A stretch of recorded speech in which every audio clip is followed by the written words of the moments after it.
ఈ దినమెంతో శుభదినం పర్వదినంగా భావిస్తూ మరి ఈ భీమా సినిమా రేపు 8వ తేదీ నాడు రిలీజ్ కానుంది కాబట్టి మా గోపీచంద్ గారి అభిమానులందరికీ నా కళాభివందనాలు. అదేవిధంగా దర్శకులు, నిర్మాతలు, కెమెరామెన్లు మరి వారి యొక్క సినీ రంగా ప్రముఖులందరికీ నా చిందు యక్షగాన కళాకారుల సంఘము మరియు మా జాతి పక్షాన కళాభివందనాలు తెలుపుతున్నా. ఈరోజు కేంద్ర ప్రభుత్వం ఒక ప్రతిష్టాత్మకమైనటువంటి పద్మశ్రీని ఎంపిక చేయడం, దేశ చరిత్రలో ఉత్తమమైనటువంటి అవార్డు నాకు రావడం, గ్రామీణ పల్లె ప్రాంతాలలో ప్రదర్శించేవాన్ని రామాయణం, మహాభారతం, భాగవతాన్ని నేను ప్రదర్శించేవాన్ని. మరి ఇంత గొప్ప అవకాశం నాకు ఎలా వచ్చాదంటే 20 సంవత్సరాల క్రితంలో రామాయణం బ్యాచీలో గోపీచంద్ గారితోని రావణాసురుడి పాత్ర చేశాను వర్షం సినిమాలో. ఆ అదృష్టము ఈ రోజు నాకు ఫలించినట్టుగా భావిస్తున్నాను.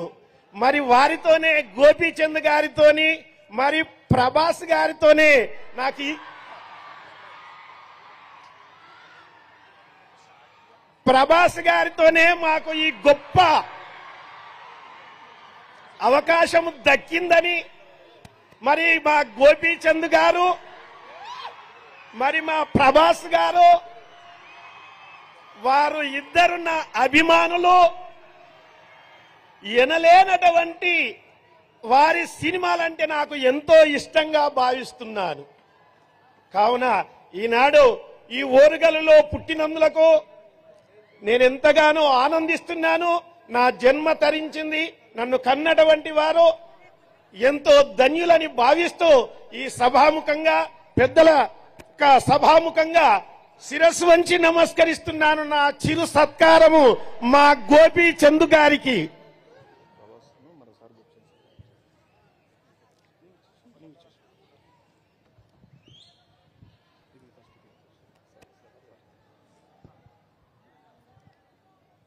అలాగే వారు కూడా గోపీచంద్ గారిని సత్కరిస్తూ ఉన్నారు.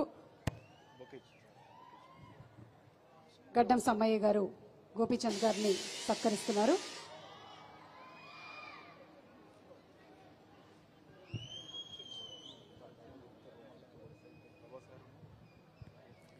అదే సినిమాలో వర్షం సినిమాలో ప్రభాస్ గారు